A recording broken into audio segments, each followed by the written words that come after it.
Hello everyone, সবাই কেমন আছো? আশা করছি খুব ভালো আছো। তো রেস্টুরেন্ট স্টাইলে বাটার চিকেন খেতে হলে হাতে একটু সময় থাকলে ঘরেই এরমভাবে বানিয়ে নিতে পারেন। আশা করি রেস্টুরেন্টের চেয়েও ভালো টেস্ট আসবে।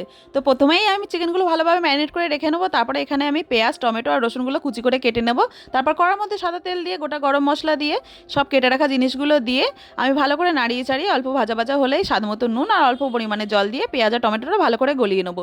নিয়ে এটা আমি ঠান্ডা করতে রেখে দেবো। তারপর চলো বানিয়ে নিই টিক্কাটা। তো টিক্কাটা বানানোর জন্য কড়ার মধ্যে সাদা তেল দিয়ে একে একে চিকেনগুলো সব অ্যাড করে দিলাম আমি। তারপর ঢাকা দিয়ে নাড়িয়ে চাড়িয়ে ভালোভাবে টিক্কাগুলো বানিয়ে নিলাম। তো টিক্কা আমার রেডি। তারপর চলো এটা একটা ব্যাটার বানিয়ে নিই।